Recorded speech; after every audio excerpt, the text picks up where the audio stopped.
আপনারা যারা এখানে আলেম বসে আছেন, আমি আপনাদের পর্যায়ে পড়ি না, আমি খুবই ছোট মানুষ, তালেবে ইলম মানুষ। আমি যেটুক পড়েছি সেটুক বলি, না পড়িয়া না দেখা আন্দাজে গপ্প করি না। তো আমি হাদিসে পড়েছি, সাহাবায়ে কেরাম প্রশ্ন করেছেন রাসূলের কাছে, আমরা উযু করতে গেলে রাসূল বলেছেন পানি অপচয় করবা না। সাহাবী একজন প্রশ্ন করলেন যে উযু করতে গিয়ে একটু বেশি পানি খরচ হলে তাতে কোনো অসুবিধা আছে? রাসূল জবাব দিলেন, তুমি যদি প্রবাহিত নদীর কিনারে দাঁড়াইয়া উযু করো, পানির অপচয় করতে পারবা না। সুবহানাল্লাহ বলবেন না?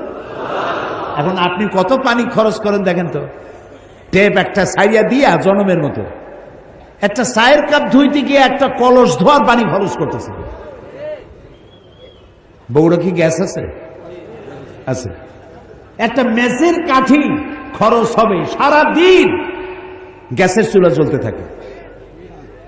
আপনি আল্লাহর নিয়ামতের না শকর, একটা মেজের কাঠি দিলেই তো যখন খুশি তখন আপনি জ্বালাইতে পারেন। আপনি কেন বাড়িতে বলেন না যে জ্বালাই রাখবে না? অধিকাংশ বাড়িতে এইভাবে এই গ্যাসের চুলা জ্বলে থাকে বলে আমরা খবর পেয়েছি। অন্যায়। প্রত্যেকটি নিয়ামত সম্পর্কে কিয়ামতে আল্লাহর কাছে জবাবদিহি করতে হবে। কাজে এগুলি নিয়ামত। এখন এই পানি আল্লাহ তাআলা বলছেন, দেখো সৃষ্টি জগতের জন্য পানি প্রয়োজন, সেই পানিটা আমি জলাধার করেছি।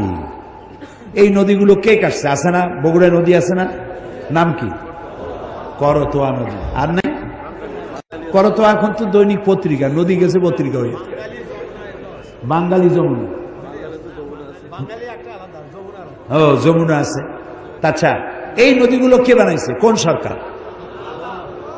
কে বানিয়েছে? অসংখ্য নদী বানালেন, সমুদ্র বানালেন, মহাসমুদ্র বানালেন। পৃথিবীর 4 ভাগের 3 ভাগ পানি আর 1 ভাগ হচ্ছে স্থল। এই পানি আল্লাহ তাআলা জলাধার বানায় রেখেছেন। নদী কি সোজা না আঁকা বাঁকা? খালগুলো সোজা না আঁকা বাঁকা? কেন চিন্তা করেছেন কখনো? করেননি। আঁকা বাঁকা করার সোজা যদি হয় তাহলে শুধু 2 পারের মাটি উপকৃত হবে, আর যদি আঁকা বাঁকা হয়ে যায় তাহলে বেশি পরিমাণ মাটি এই পানির দ্বারা ফায়দা পাবে। এই জন্য আল্লাহ তাআলা আঁকা বাঁকা করে দিয়েছেন। সুবহানাল্লাহ, সুবহানাল্লাহ, সুবহানাল্লাহ।